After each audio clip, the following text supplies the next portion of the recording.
Hello అందరికీ నమస్తే. నేను మీ Swathi. Welcome back to my channel. ఈరోజు మన ఛానల్లో రైస్తో కానీ రోటీలోకి కానీ ఎంతో బాగుండే టొమాటో ఎగ్ కర్రీ సింపుల్గా డిఫరెంట్గా క్విక్గా ఎలా తయారు చేసుకోవాలో చూద్దాం. ఈ కర్రీ కోసం అయితే నేను ఇలా చూపిస్తున్న విధంగా ఒక 6 ఎగ్స్ వరకు తీసుకొని వాటిని బాయిల్ చేసుకొని పొట్టు వలుచుకొని పక్కన పెట్టుకున్నాను. అదేవిధంగా ఒక కుక్కర్ తీసుకొని ఒక 6 మీడియం సైజ్ టొమాటోస్ని ఇలా తగినన్ని వాటర్ పోసుకొని 2 to 3 విజిల్స్ వచ్చేంత వరకు బాయిల్ చేసుకొని వీటిని కూడా పక్కన పెట్టుకోవాలి. గ్రేవీ కోసము ఒక 6 మీడియం సైజ్ ఆనియన్స్ తీసుకొని వీటిని స్లైసెస్గా కట్ చేసుకోవాలి. ఈ ఆనియన్స్ని మనము పేస్ట్ చేసుకోబోతున్నాం మిక్సీలో, కాబట్టి కర్రీ టేస్ట్ అనేది చాలా బాగుంటుంది. అదేవిధంగా ఒక 2 మీ కారానికి సరిపడేటట్టు పచ్చిమిర్చి తీసుకొని వీటిని కూడా స్లైసెస్ కింద కట్ చేసుకొని పక్కన పెట్టుకోవాలి. ఇలా చూపిస్తున్న విధంగా కుక్కర్ చల్లారాక టొమాటోస్ తీసుకొని వీటిని మనం గ్రేవీ చేసుకోబోతున్నాం కాబట్టి ఈ టొమాటోస్ని మిక్సర్లో ట్రాన్స్ఫర్ చేసుకోవడానికి వీటిని పక్కన చల్లారబెట్టుకోవాలి. ఈలోగా మనము ఆనియన్స్ పేస్ట్ చేసుకోవడం కోసం ఆల్రెడీ కట్ చేసుకున్న ఆనియన్స్ అన్నింటినీ ఇలా మిక్సర్ జార్లో వేసుకొని వీటన్నింటినీ పేస్ట్ చేసుకోవాలి. ఈ గ్యాప్లో టొమాటోస్ని చల్లారబెట్టుకొని వీటిని కూడా మంచి మెత్తటి పేస్ట్గా అయితే చేసుకోవాలి.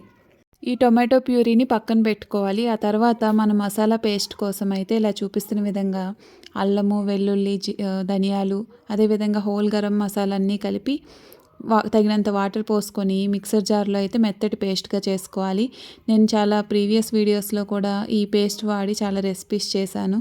ఇది చాలా ఫ్రెష్గా పేస్ట్ వాడడం వల్ల పౌడర్ కంటే మంచి అరోమా ఉంటుంది. అదేవిధంగా ఈ పేస్ట్ వల్ల మనం వేరేగా గరం మసాలా, ధనియాల పొడి ఇవేమీ వాడాల్సిన అవసరం అయితే ఉండదు. ఆ తర్వాత ఒక కడాయిని స్టవ్ మీద పెట్టుకొని ఒక 2 టేబుల్ స్పూన్స్ వరకు ఆయిల్ వేసుకోవాలి. ఆ తర్వాత ఆవాలు, జీలకర్ర అన్ని పోపు దినుసులు వేసుకొని అవి వేగగానే మనం ఆల్రెడీ తయారు చేసి పెట్టుకున్నటువంటి ఆనియన్ పేస్ట్ వేసుకొని అదేవిధంగా పచ్చిమిర్చి స్లైసెస్ కూడా వేసుకొని దీని అంతటినీ వేయించుకోవాలి. ఇది కొంచెం వేగగానే ఒక 2 ఎండుమిర్చి కూడా వేసుకొని ఇదంతా కొంచెం వేగగానే దానిలోనే కరివేపాకు కూడా వేసుకోవాలి. ఈ పోపు అంతా మంచి గోల్డెన్ కలర్ వచ్చేంత వరకు ఈ ఆనియన్ పేస్ట్ వేగడానికి కాస్త టైం పడుతుంది కాబట్టి ఒక 3 to 4 మినిట్స్ పాటు మీడియం టు హై ఫ్లేమ్లో పెట్టుకొని ఈ పేస్ట్ అంతా అడుగు పట్టకుండా నిదానంగా వేయించుకోవాలి. ఇలా ఆనియన్ స్లైసెస్ కంటే పేస్ట్ వాడడం వల్ల కర్రీ టేస్ట్ అనేది చాలా బాగుంటుంది. ఇలా జాగ్రత్తగా అడుగు పట్టకుండా మొత్తం వేయించుకున్నాక దీనిలో ఆల్రెడీ మనం తయారు చేసుకున్నటువంటి మసాలా పేస్ట్ని ఒక 2 స్పూన్స్ వరకు వేసుకొని దీని అంతటినీ బాగా వేయించుకోవాలి. ఇది కొంచెం ఆయిల్ రిలీజ్ చేసి ఈ మసాలా పేస్ట్ పచ్చిదనం అంతా పోయి వేగేంత వరకు వేయించుకున్నాక దీనిలో ఆల్రెడీ మనం పక్కన పెట్టుకున్నటువంటి టొమాటో ప్యూరీ మొత్తాన్ని వేసుకొని బాగా కలుపుకోవాలి. టొమాటో ప్యూరీ ఆల్రెడీ మనం బాయిల్ చేసి తయారు చేసుకున్నాం కాబట్టి ఇది పచ్చిదనం పోయి ఉడకడానికి పెద్దగా టైం పట్టదు. ఇలా 2 to 3 మినిట్స్ పాటు కొంచెం దగ్గర పడగానే దీనిలోకి మనము స్పైసెస్ అయితే యాడ్ చేసుకోవాలి. ఇలా చూపిస్తున్న విధంగా ఉప్పు, పసుపు, కారము రుచికి సరిపడే విధంగా వేసుకొని దీన్ని అంతటినీ బాగా కలుపుకోవాలి. దీనిలో ధనియాల పొడి, గరం మసాలా, జీలకర్ర పొడి ఇవేమీ వేయాల్సిన అవసరం లేదు. ఎందుకంటే జీలకర్ర, ధనియాలు, అల్లం, వెల్లుల్లి అన్నీ కలిపి మనం ఆల్రెడీ పేస్ట్ తయారు చేసుకొని యూజ్ చేసాం కాబట్టి అన్ని ఫ్లేవర్స్ దీనిలో ఆటోమేటిక్గా యాడ్ అవుతాయి. ఇలా చూపిస్తున్న విధంగా మీ కన్సిస్టెన్సీ ఇంకొంచెం వాటర్ కలిపి ఇలా అడ్జస్ట్ చేసుకోవాలి.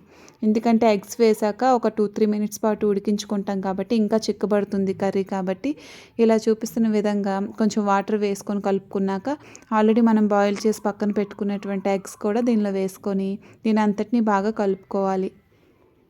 ఆ తర్వాత ఒక 3 to 4 మినిట్స్ పాటు మీడియం టు హై ఫ్లేమ్లో ఇలా ఉడికించుకుంటే ఈ గ్రేవీ అనేది దగ్గర పడుతుంది. ఈ కర్రీ వాటర్ కన్సిస్టెన్సీ కంటే గ్రేవీ దగ్గరగా ఉంటేనే టేస్ట్ అనేది చాలా బాగుంటుంది. కాబట్టి ఇలా మధ్య మధ్యలో కలుపుతూ మూత పెట్టుకుంటూ 3 to 4 మినిట్స్ పాటు మీడియం టు హై ఫ్లేమ్లో ఇలా దగ్గర పడేంత వరకు ఉడికించుకోవాలి.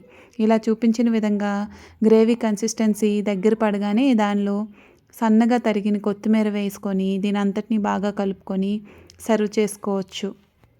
ఇలా చూపిస్తున్న విధంగా చాలా కలర్ఫుల్గా చాలా టేస్టీగా అయితే ఉంటుంది. ఇలా వేడివేడి కర్రీని వేడివేడి అన్నంలో చక్కగా తినేయొచ్చు. ఇలా చూపిస్తున్న విధంగా ఎంత అన్నమైనా తినాలనిపిస్తుంది, అంత బాగుంటుంది ఈ కర్రీ అయితే. దీన్ని మీరు తప్పకుండా ట్రై చేసి మీకు ఎలా కుదిరింది అనేది వీడియో కింద అయితే కామెంట్ చేయండి. వీడియోని లైక్ చేయండి. అదేవిధంగా ఛానల్ని అయితే సబ్స్క్రైబ్ చేసుకోండి. Thank you so much for watching.